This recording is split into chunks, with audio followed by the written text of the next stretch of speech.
Hey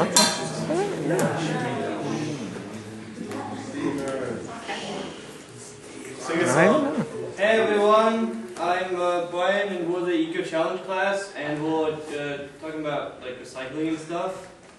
And we made a video. Yeah, two videos.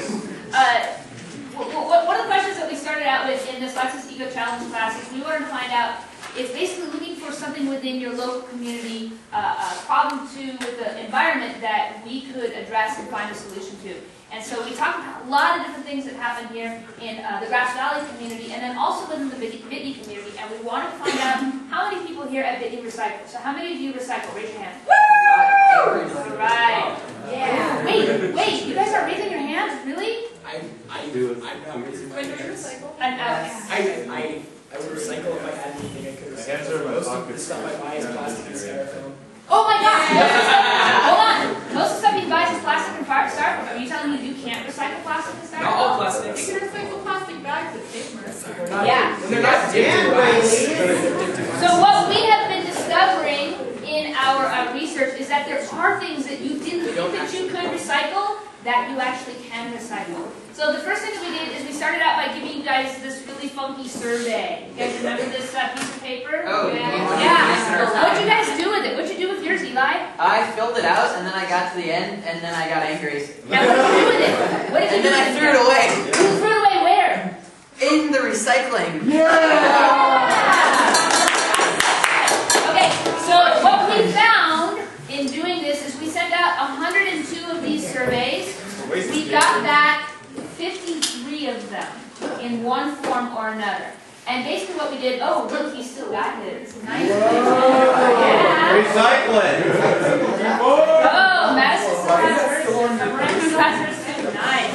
Alright, so what we did after we were done is we wanted to see how many of them ended up in the trash versus how many ended up in the recycling. Because if you look right here on question number 6, it says, do you recycle? And it says yes. You know what was really, really funny? We found some of these, they said yes, and guess where they ended up? The trash! Trash! Isn't that ironic?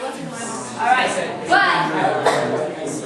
Did you kill those people? No, the numbers that came back were really, really interesting.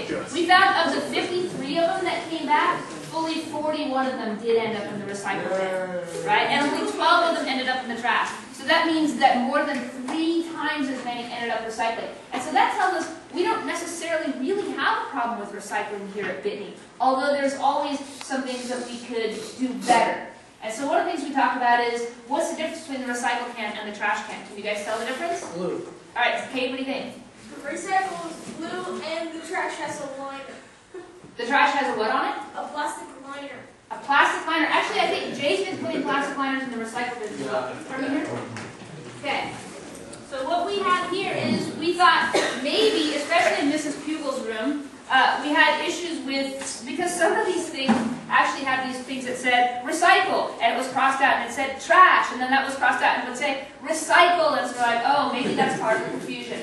The blue bins, even though this one does have a liner in it, is actually still recycle. Look for the arrows, right? The arrows will tell you whether they're not. But then we thought, well, maybe people don't realize the trash cans are truly trash. You can see this one probably said recycle right below it. So at some point, some teacher had turned this into a recycle bin, right? So one of the things that we did is we decided if we relabeled all of the trash cans very clearly, then hopefully it would be very apparent to all of you where your trash goes versus where your recycle goes.